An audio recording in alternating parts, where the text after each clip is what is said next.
I'm on live. I should be live. Wait. No, I want to check stream health.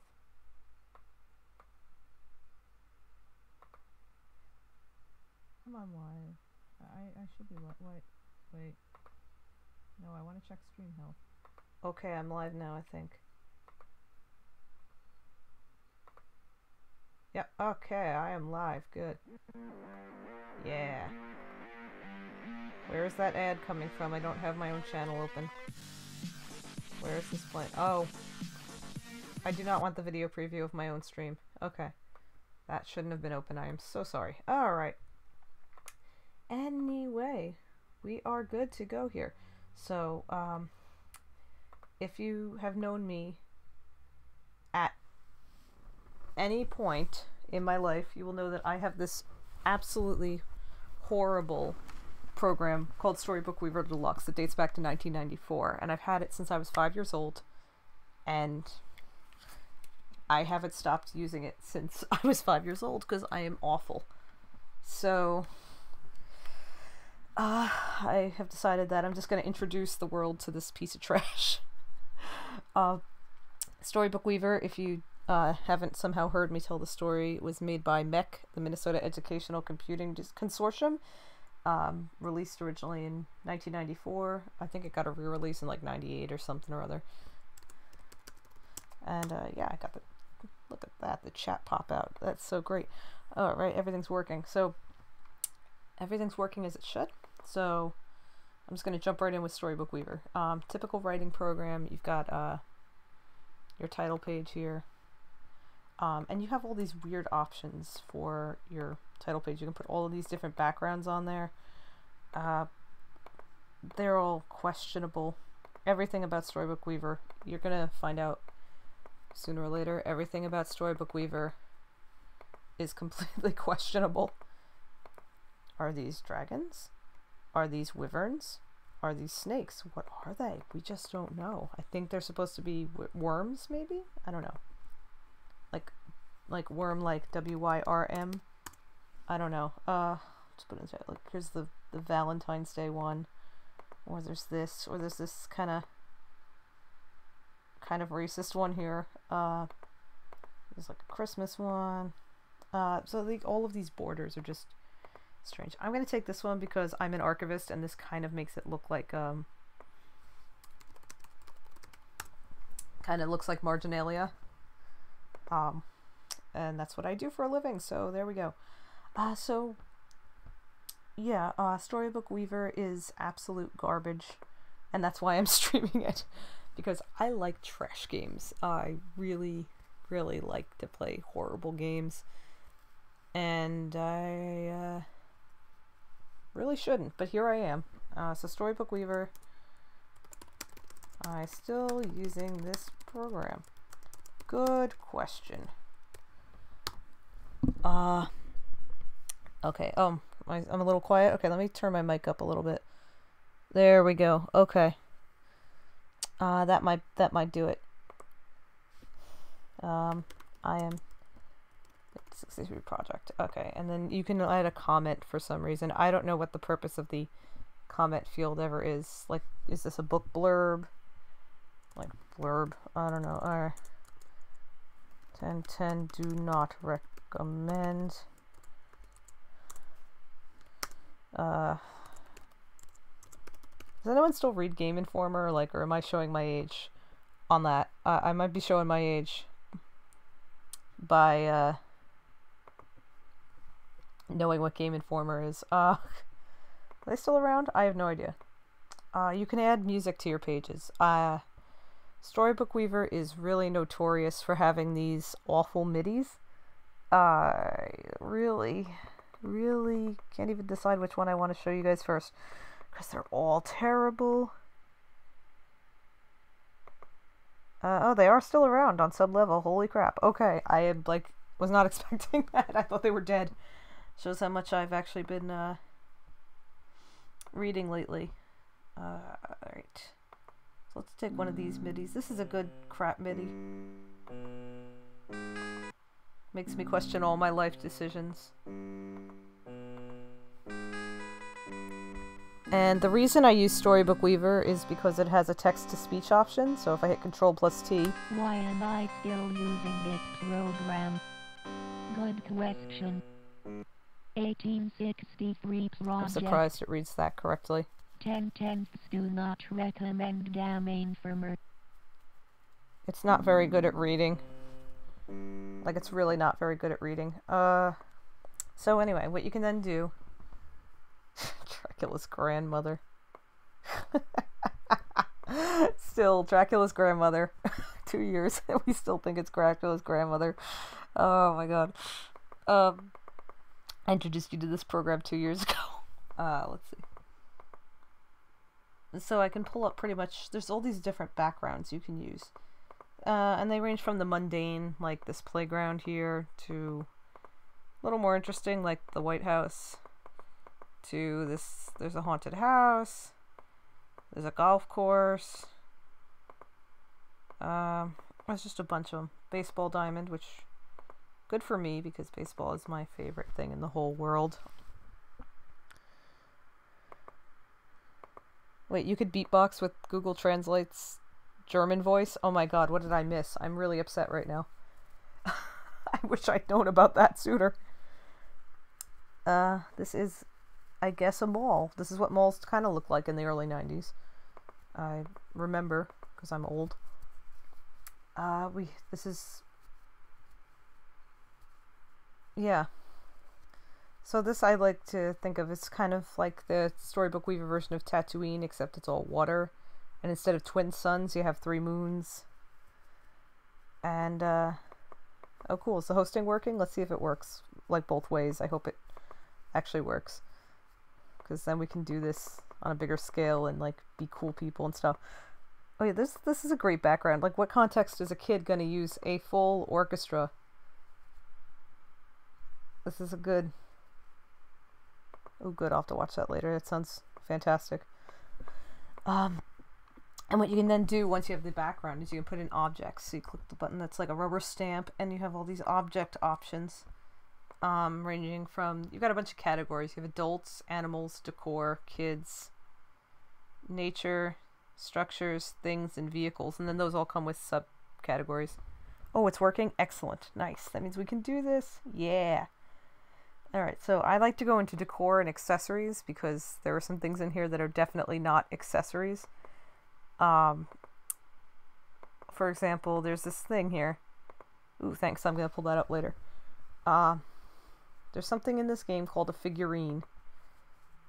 And it's definitely not a figurine, but they call it a figurine. And this object has been a running joke in my family for 23 years. My kid brother and I have just instantly, like, we'll see this thing and we'll just kind of immediately think of this thing. We just called it the thing because we didn't know what else to call it. But here it is. It's freaking miraculous. Look at this bastard. Look at him. We don't know what this is. It's the thing. That's just what we've ever done, is we called it the thing. And this has gotten to a point where I have a 3D printed model of this in my room right now. I'm actually holding it right now as I say this. Oh, and I just dropped it. But my brother, this past Christmas, 3D printed a model of this object for me. Because it'll fall on our face. We don't know. I want to know who did the clip art for this game so badly, because there are so many things in here that are just not normal. Let's see. Here's a good... Like, this is Storybook Weaver's idea of a statue. Oh my god, JoJo. Yeah. Looking away from my main monitor to post on Facebook, I look back to see this thing. This is a real program. I can give people this program later, because I feel like everyone should have access to this horrible thing. Like, this is their idea of a statue. This is another thing that's considered decor. It's a skull. This idol with creepy teeth, that's considered decor. Just your cat dragon monster. Oh my god, lint roller, I know. Like, what is it? It looks like it's just covered in all these, like, flowers. It's not intended, it's greatest, yeah. Yeah, some of my friends and I write with this program, we, like, once a week we use this, which kind of raises a lot of questions, like, why am I using Storybook Weaver once a week in 2017, but this statue has become a character known as the casino owner, and he runs a casino, and yeah, it is kind of like Kid Picks. Storybook Weaver's a lot like Kid Picks. But yeah, this guy has become the casino owner, and he's just very angry, and he smites people a lot who get in his way or do things he doesn't like to do. And there's just some weird stuff. Like, if I go into adults and go into fantasy, I have, like, this is a robot. Their idea of a robot. Yeah, he's a feather duster and I think a shoe shiner. For some reason they have the Tin Woodsman, but he has, like, this horrible lower jaw. Maybe it's a beard, I can't tell, but it looks like a horrible lower jaw. You have this weird alien. This sculpture, oh yeah, the thing. It just stands very nicely. It also only seems to have 4 fingers, with, like, 3 fingers and a thumb. Cartoon hands. This is their idea of aliens. Storybook Weaver's idea of aliens are these. Well, there's those and there's one other alien. I gotta go get the best alien. This is the ultimate life form. This is Doorknob Man. That alien is a stand. Should I send this game to Joel? Yes or yes? I should send this to Joel. This is Doorknob Man. Let me pull up the other aliens again so you can just compare.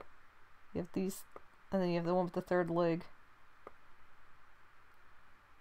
Yeah, its 3rd leg is a right leg. There's no...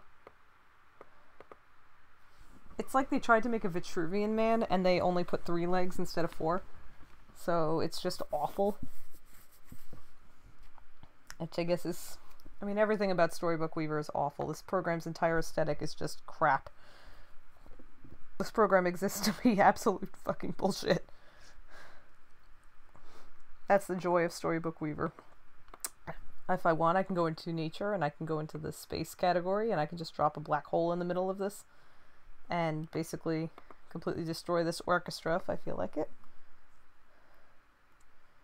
Doorknob Man's the best. He has a unibrow, and he's got chains. He was freed from some kind of servitude. Somehow he was rescued. Face romance. Yeah, Doorknob Man's the best. Like, I did a test run of OBS last night where I... There's a chair. Oh, yeah, there's chairs in the back. Oops. God.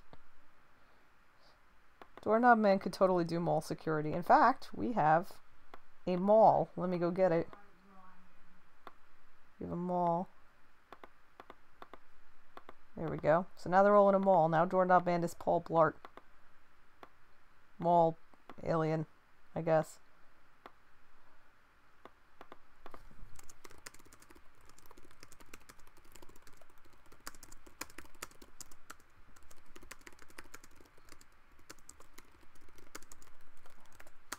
I don't know. I think he was supposed to be like... I think Doorknob Man has these like handcuffs because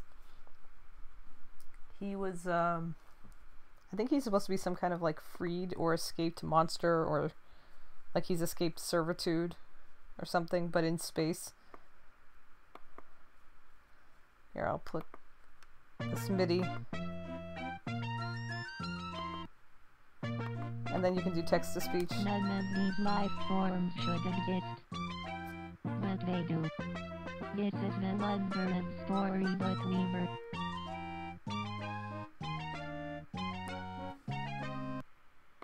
Doorknob Man is like one of those things I kind of almost want like an action figure of.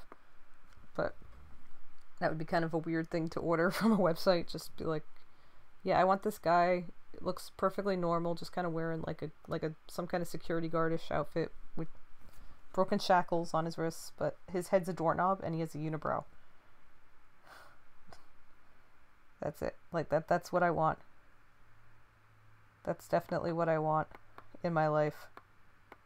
Is that. Let's see what other oh yeah, so one of the best backgrounds I think is this starship bridge. And like last night I plunked Doorknob Man on the bridge. Which I'll do again. Here, I'll just go get him. He's in Adults Fantasy.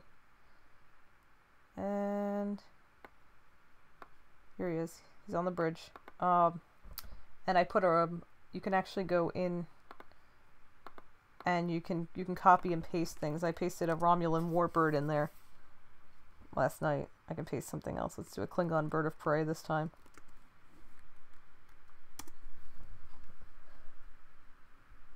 Because those are cool looking too.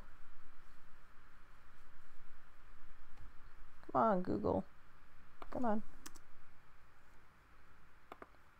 Give me my frickin' bird of prey. Come on. I don't have all day, Google. You know, I can show you guys while we're waiting for Google to load is I can pull up the Goblin strippers. This is a goblin, according to Storybook Weaver. This is also a goblin, according to Storybook Weaver. And this is a boggart, but it looks close enough to a goblin. And, they are... Yeah, that's the thing. Malachite is a friend of mine, and she is one of my writing buddies, and she is well aware that Storybook Weaver, for some reason, has a bunch of things, but does not have a phone. It has a phone booth, but no phone. It's a thing. Oh, yeah, that thing in the middle kind of has like an Oni-ish look to it. Oh, there's a Cyclops. See, you can have like a Cyclops in here. This is an ogre woman. She kind of looks Oni-like too. Or the ogre man. It's a good question. I don't know what it's wearing. It's yeah, I don't want to know. I'm not sure I want to know why they thought this was a good idea. But yeah, they're like goblin strippers. Gucci pose. Oh god. Okay, here's a bird of prey. Perfect. Give me this. Come on, Memory Alpha. There we go.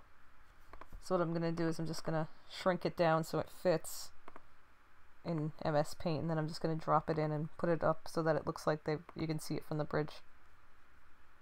Let me see. Yeah, that's the pose. Yeah. Except that it's like a goblin in a crop top for some reason, because that's just kind of how Storybook Weaver operates. There we go. Give me my Klingon bird of prey. Yes. Okay.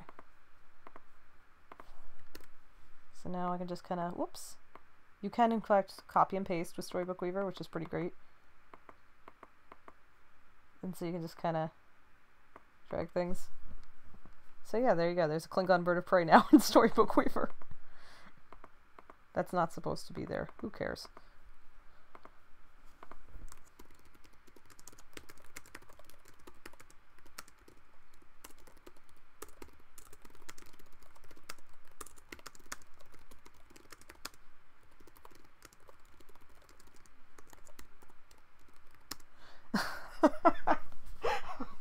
It's not going to read Chronos right. I know it's not going to read Chronos right.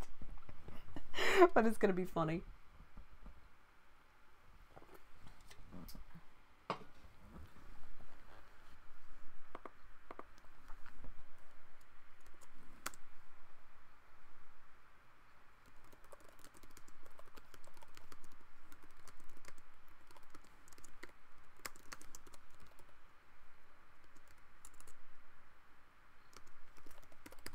Yes, Saturday morning cartoons MIDI. Yeah, that would be good.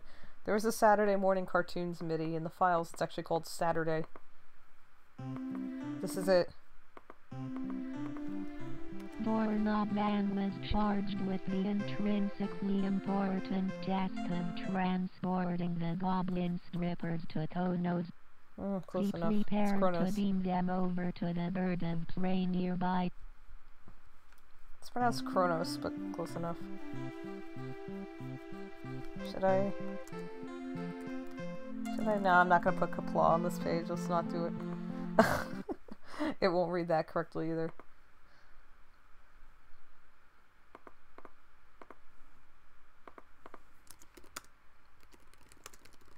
Doorknob Man species is definitely not a member of the United Federation of Planets, as far as I know.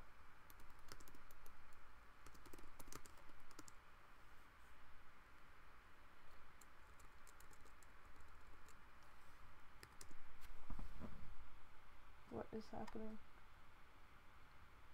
Okay. So you have, they have some ideas of spacecraft in this program. They're not that great. There's this thing.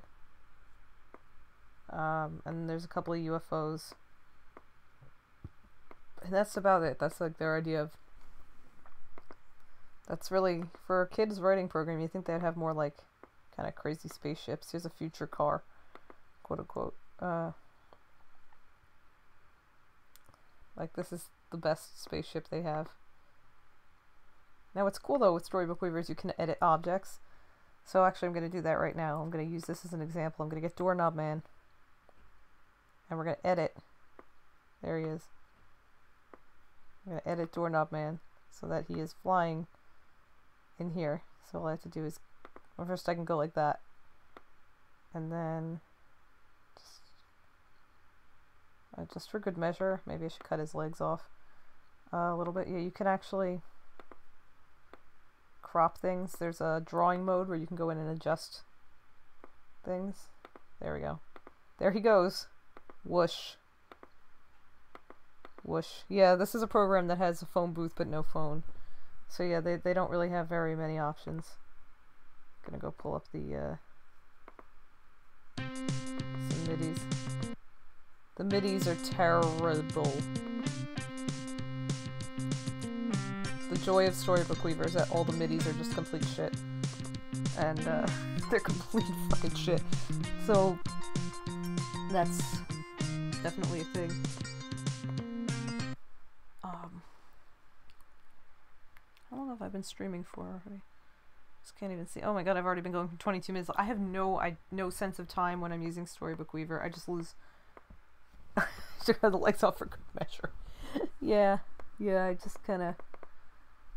I think my favorite edit I've ever done with that is I used it to put a person in a toilet once. Like I'll actually recreate that. Of course this program has a toilet but no phone. I think that was in furniture. Oh no, it wasn't in furniture. It was in devices. A toilet is considered a device. Excuse me. Oh yeah, you want to see Storybook Weaver's age? This is their idea of a computer. And then there's printer. This is a printer. This is from. This is, and then oh yeah, there's still a typewriter but no phone.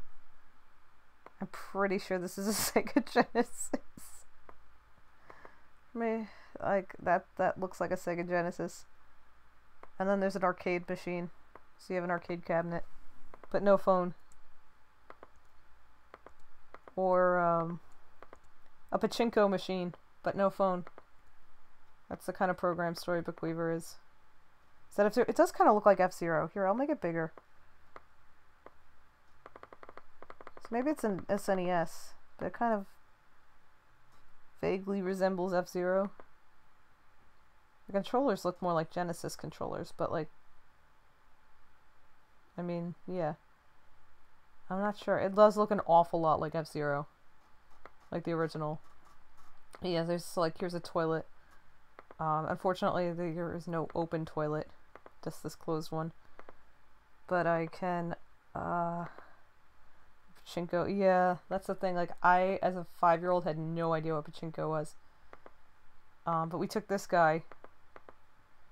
And we just kind of cut his legs off like that. And, Actually, we eventually removed, I think, most of his body, so it was just like his head. This is like, this program allows me to do some like Terry Gilliam-esque crap. And then we just kind of put his head on the toilet, and we pretended he was being flushed down the toilet like that. But yeah.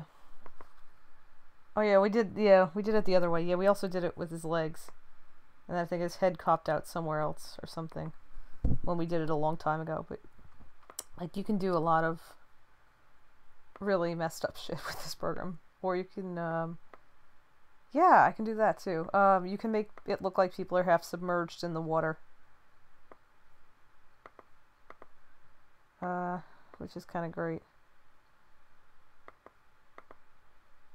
It's like, here's some water, and if I go, yeah, there's my accent, water. Yeah, I know, I'm from the greater New York area. Is it, if it's not obvious by my accent? Ah, crud. Where the shit go? Where the hell did it go? Go down here? Yeah, there we go. So you can take this, and you can make it look like a person is like submerged in the water. Yeah, like that.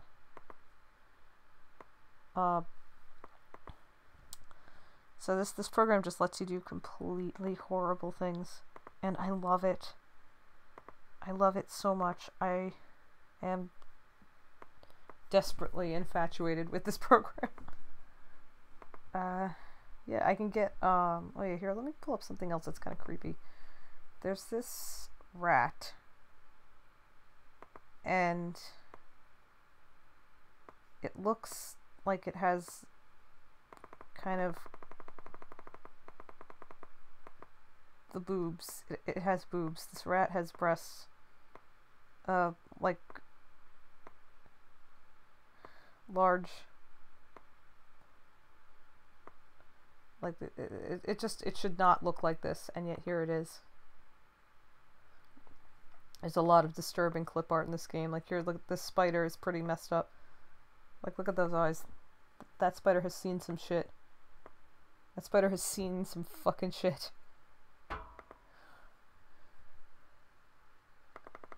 Like, those are the eyes of someone who has seen too much. He's seen way too much. There's also a bee that looks very similar to this spider. This bee has also seen too much. This bee is drugged out. This bee is definitely on fucking drugs. Like, if you look at it clearly. Hey, guys, can I get another hit of that, guys? Yeah, one more hit. Come on, man, one more hit. One more. No, it's like very yeah. The blessing of Storybook Weaver is that nothing is normal here. Absolutely nothing is normal here. Absolutely nothing is normal here. That could be like the tagline for this goddamn program. Nothing is normal. And the crap midis make it so much better. Like, this is one of my favorite ones. Absolutely nothing is normal here.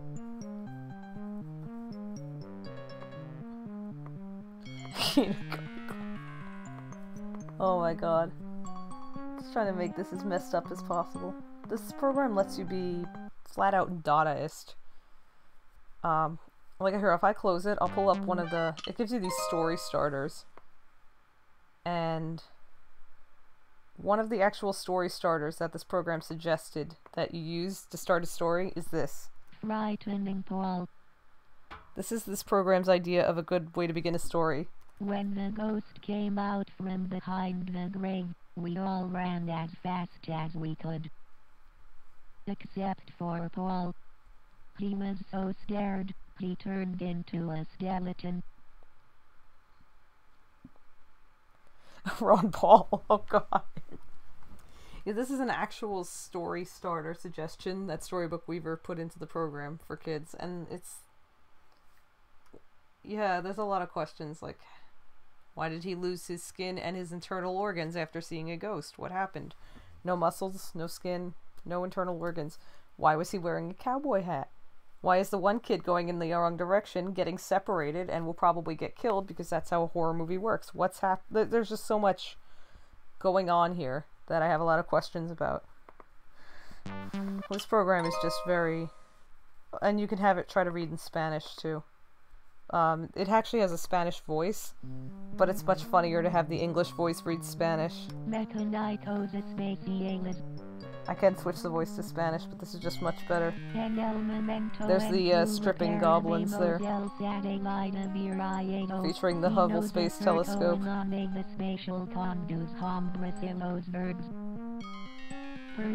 There's nothing whiter than Storybook Weaver trying to read Spanish.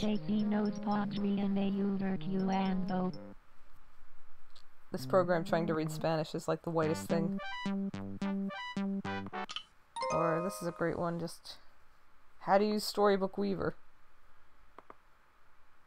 And here's My this kid. friend came over and I showed him how to use Storybook Weaver.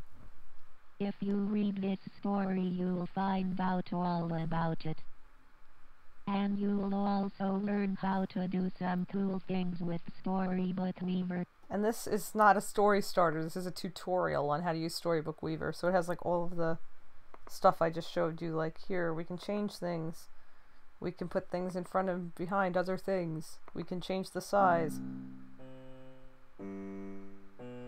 Here's a sort of racist page. You can put sounds on objects too.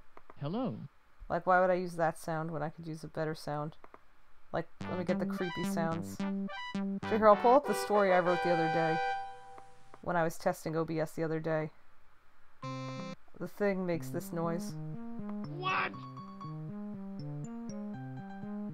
What? That's my favorite sound effect. Actually, no. There's one other sound effect I really like. Oh, wait, oh, not music, no. I want sounds, thank you. This one. So now every time you click on Doorknob Man,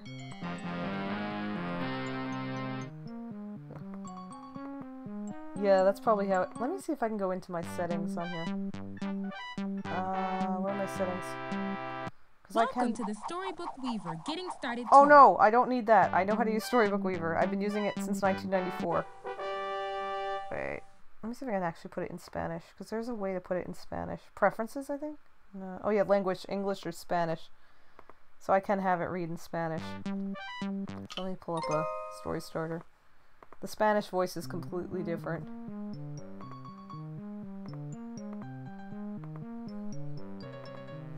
Oh, I have to now close and reopen Storybook Weaver, just a sec.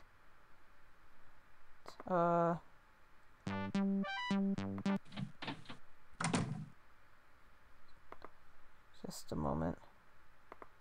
There, I'm just gonna do that while I'm reopening Storybook Weaver. Because it's, now it's gonna read in Spanish. Because I just feel like before I end the stream, everyone needs to hear it read in Spanish. Because it's pretty great. It's gonna play some weird startup music, I apologize. Creepy children.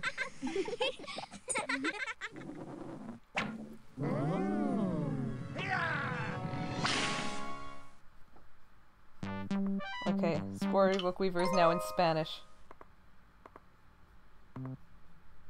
So, here we go. Hey, come on. There. Yeah, wait. Doesn't wanna. It's being stubborn.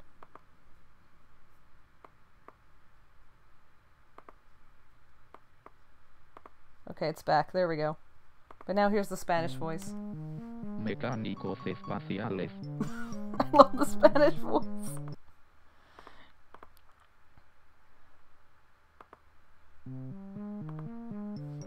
En el momento en que reparábamos el satélite averiado, se nos acercó una nave espacial con dos hombrecillos verdes.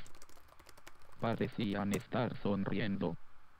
Me pregunté si nos podrían ayudar cuando... Should point out that this was... Periodo. Did it just read the ellipsis? It just read the ellipsis. Okay, Spanish voice is the best. But then the best thing to do is have the Spanish voice try to read English. I'm gonna actually do that. I'm gonna have it read the English we just wrote. Oui, ami, Estilo sin this program. Board question. 1863 project.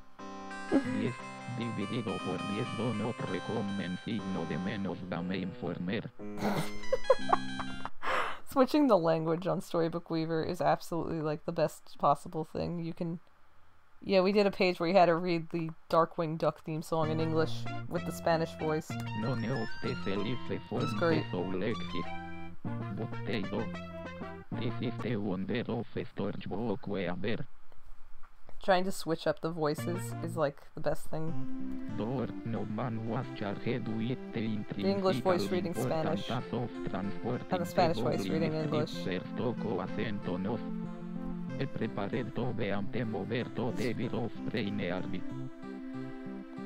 basically just attaches to the correct inflection and the pronunciation of these things in one language, so it doesn't sound like another person, like a person trying to read another language. It's just doing it completely wrong.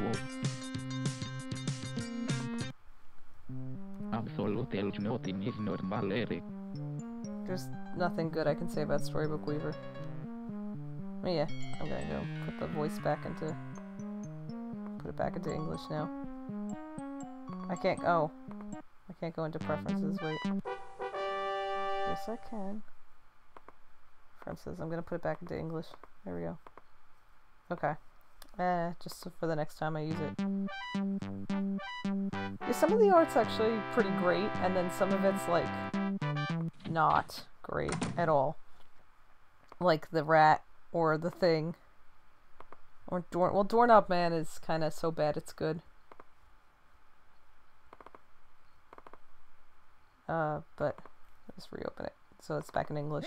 I'm just gonna skip that so nobody needs to hear that traumatizing noise. I feel like some of the art in this program can actually be decent. Yeah, there were people who did art direction.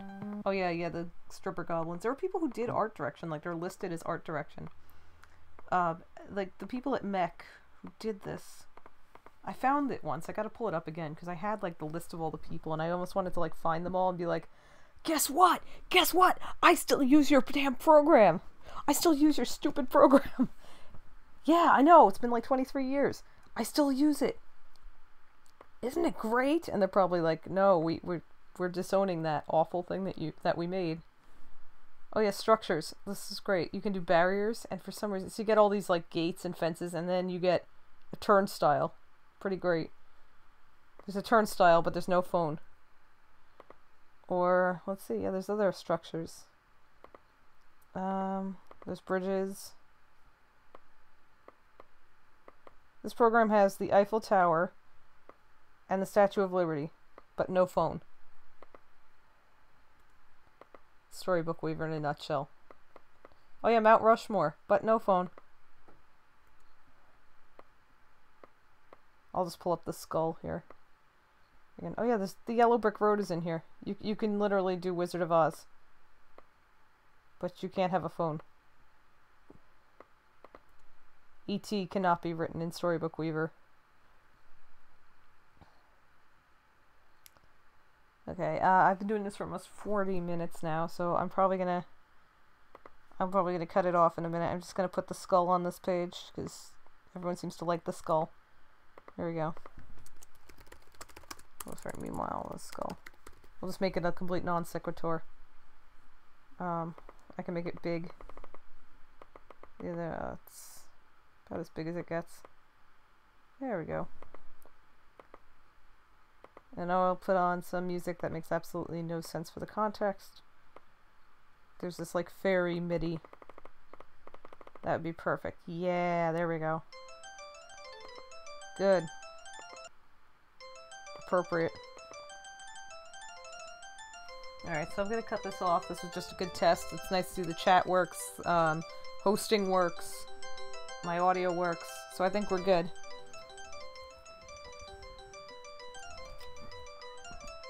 So I'm gonna, it's 11 my time, and I've been up since kind of early, so probably a good idea to just kind of call it quits for now. So, good night!